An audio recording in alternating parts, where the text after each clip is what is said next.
Hack and slash games have quite a few issues, from God of War to Devil May Cry and Nier Automata. These types of games have their fans, but they also have a fair amount of people that just hate them outright. Personally, I love them. The original God of War games are one of the most visceral experiences you can ever have in gaming, and Prototype is one of my top games of all time. And then we get to X-Blades. My copy hasn't arrived yet. This is Kung Fu Panda. By the way, my name is Jaden, and welcome to A Dev's Perspective. In this show, I'm here to decide whether a game gets blessed or burned. And as I did last video, let's start with the manual. That's no job for a little girl. You have no idea how often I've heard that. By the job, they mean my rather unusual occupation. I'm a treasure hunter, and I love my job. Granted, it's not exactly a normal pastime for girls. I mean, my parents probably expected their younger daughter to make something else out of her life, like my big sister. She got married and started a family, or I should at least get a respectable job like the neighbor's daughter. She's a pharmacist. Now that would be more in my line, they say. Every time I'm home, all I hear is how educated she looks passing out tablets and medicine to her customers. That's pretty much the idea of that entire thing that goes for 2 pages. And if you go through the manual more, they have step-by-step instructions on how to uninstall the game. As soon as we open the game, we are met with a cinematic of the main character, who is never mentioned once by name in-game, walking into a shop of some kind and is met with a followed by a so we can give him a skull, and so he can while the main character looks around the shop and finds a so we can then I really don't understand why they decided to do this. They have voice actors in later cutscenes. It's just spliced in between different versions of Anyway, we put together the cubes, and everything goes dark, followed by some very suggestive breathing, as the man at the counter continues to completely oblivious to anything around him. Then, we're presented with some copywritten music on the main menu, and again, I decided to go easy. Especially with hack and slashes, developers really struggle to take into account difficulty, and that is very prevalent in this game. Nearly everything outside of what you can one-shot is a damage sponge, a term used for enemies that have a lot of health. So, I'm gonna play this first cinematic so we can break down some issues.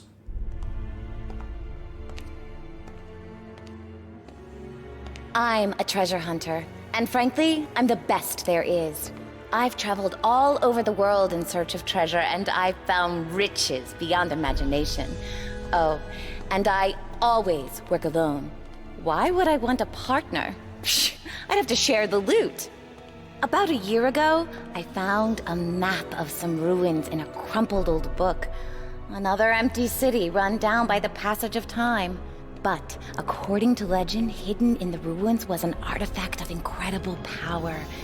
Centuries ago, a powerful god infused the object with all his might. The book didn't say why he did that, but I think it was because either he had grown tired and wanted to rest, or he was trying to hide his abilities from someone. No matter what the reason, I'm here for the artifact. If the legend is true, then finding this relic would be a prize beyond imagination. If it's an ancient piece of junk, well, I can always sell it for a hefty price. Now, I'm a big proponent of show don't tell, and somehow this cutscene manages to do exactly the opposite of that. Even the camera angles do nothing outside of show off the character model. And even everything she was saying just meant nothing? It would literally be better as text on screen. And I thought that cinematic at the start was supposed to show us finding the map. It's been 6 minutes, and this game has already wasted our time and told us conflicting information. This is gonna be a good game. Immediately afterwards we get to a tutorial. Pretty basic stuff, but the thing that comes to mind immediately is that, other than the gun part of the blades, the only real attack we have is spamming X and turning around. This is also the first time you get to hear the combat music, and it's pretty decent. The only real issue with it is that when the track ends, it cuts abruptly to be replaced with another one of the 3 songs they use for the entire game. The music isn't bad, it's just that with the amount you'll be hearing it, it will be etched into your brain after 30 minutes of playing this game. But continuing through the tutorial, you're shown how to use abilities, and then the game introduces us to the blobs. This is what I call them, but they can only be killed by the element opposing their own. For example, ice is killed by fire, light is killed by dark. This is also something that happens with enemies outside of the blobs. But they don't tell you that until later. We're also told that relics are hidden inside of destructible objects in the levels.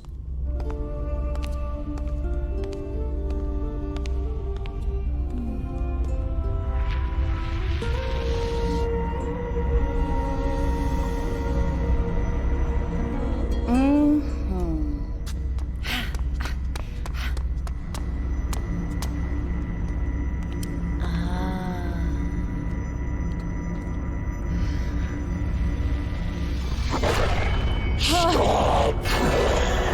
No one can touch the artifact!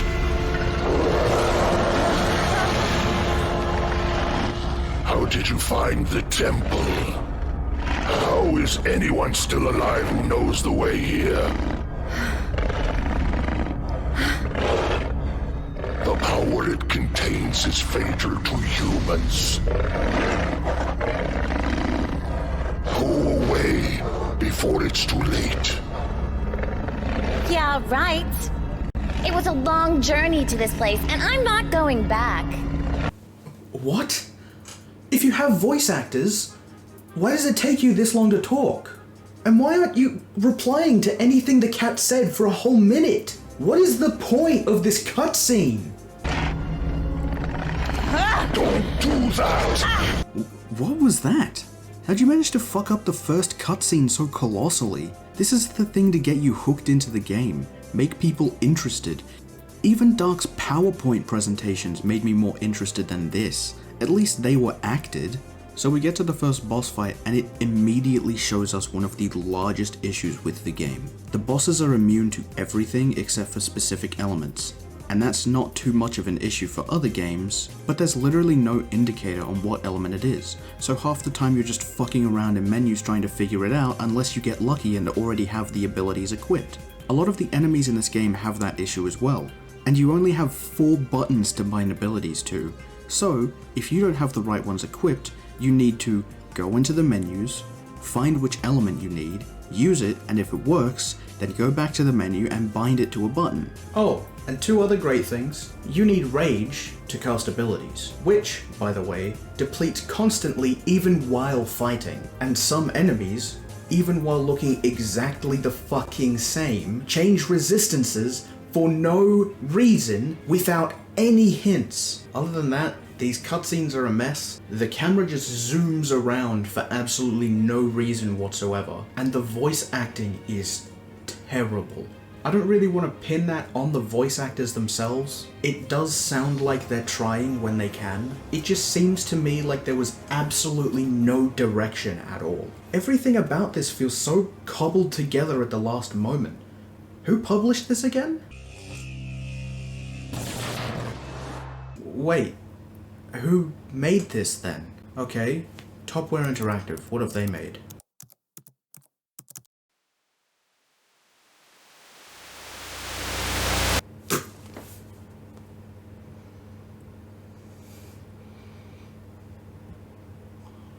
How is this company allowed to make so many games?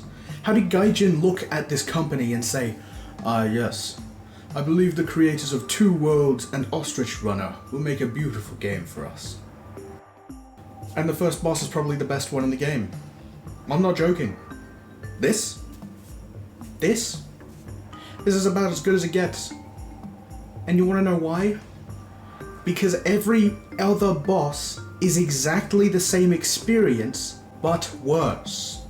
Spam attacks it adds until you get enough rage to use an ability to damage the boss. And that's kind of it. While you can unlock some more combos after finding a 3-piece puzzle, even if you try to use them, the game most likely won't even recognize what's happening and just use the basic combo. And that is the major downfall of this game, just the sheer amount of repetition in fights. You can say that that's what most hack and slashes are, but compare this to something like Devil May Cry. Due to the way Devil May Cry is built, you are forced to mix up your combos and the way you fight enemies, either through the situation you're put in, or to try and keep your combo rank up. Not only that, but even the basic combos are satisfying to use with how punchy the sound effects are and how cool that it feels to be mowing down these demons. You wanna know what this game looks like in the middle of battle?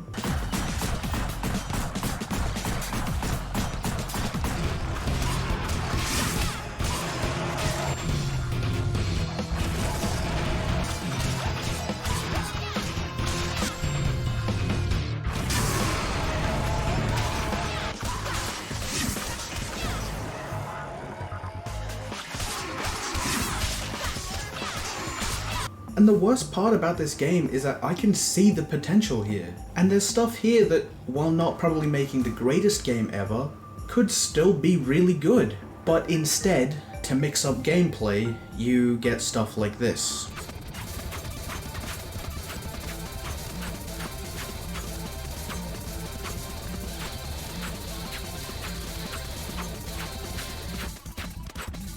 At the end of this trap, Boy sees girl in danger, so Boy runs over and both of them hump the door for a while before Boy decides to tear it off with lightning. So after slow-mo jumping through the open door hole for no reason, Boy walks down the stairs to girl so they can have the most human conversation ever written.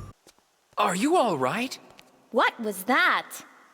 The light magic. Light magic. Which leads into another arena, which leads into another trap section. This also starts to really show off the issue with the button combos. You have to be so precise with the inputs to make sure the character gets through here. While you can survive this if you only get hit by 2 of them, that is still incredibly hard to do. But a lot of this game is the same after this next boss fight, but wait a minute. What? What do you mean? Yeah. That's right. The second half of this game is just completing the first half of this game with different enemies.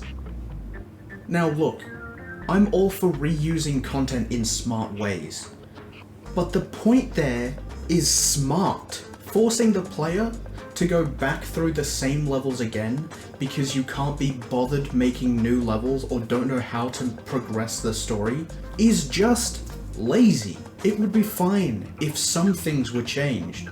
It would be fine if anything was changed. Maybe some part of the level is destroyed. Maybe some part of the level is corrupted by the darkness that we let out. But no. It's the same levels, in the same places, with different enemies, at a different time of day. And after the first mission of these evening levels, we're introduced to this shit. This legitimately took me so long to figure out. The black lines going to the boss are supposed to indicate that you can't injure said boss until all of its minions are either frozen or dead. Yeah, the blame is partially mine, but this game gives us a tutorial about how to use a pistol, but doesn't teach us when a boss is invincible. And don't even get me started on the stone alley. This is another part where you are expected to just know what to do. The only element these spiders are injured by is lightning, which has no use up to this point. So you better hope you have some souls saved up, because if not, you can't buy the thing you need to get past this section. By the way, you don't get here until about 3 hours into this game, out of this 3.5 hour game. What the fuck is this? But it's fine. At least it'll be over soon. After finding out that Boy was corrupted by darkness, we start our quest to defeat him, which I only learnt about after this game, because as per usual in this game, none of that is explained. Beat the final boss and... What? No. Please. No. I got a bad ending? There's a fucking bad ending to this game? They couldn't bother making a proper second half to the game, but they could bother implementing a branching story. So yeah, I played it again. I did all of that again, just so I could get the good ending for you. And to get it, you're not allowed to get the dark abilities, which are the cheapest and most powerful early game abilities. So instead of using dark abilities, you have to instead spam fire and earthquake, meaning instead of a boss taking 15 minutes to beat, it now takes 25 minutes to beat. But I did it, just for you, so I can prove it. So let's watch the last cutscene together.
And that's it. That's X-Blades. Honestly, I don't have anything else to say about it. You've seen it, and I'm setting this on fire tonight.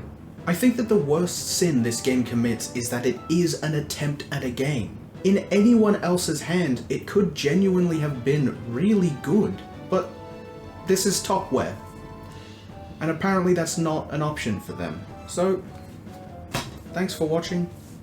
Keep an eye out for more of these in the future, and I need to dispose of that properly.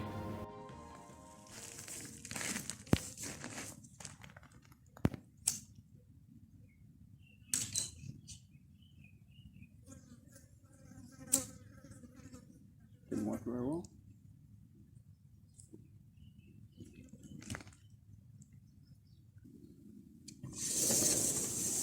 Oh, there you are. What the fuck are you doing? Oh. Just getting rid of some trash. What's up? Okay. By the way, this was at the door for you.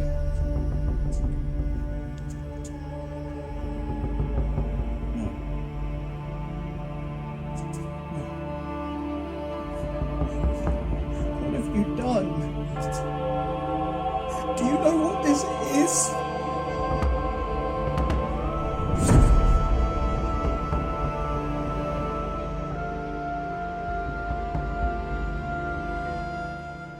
What the fuck are you doing?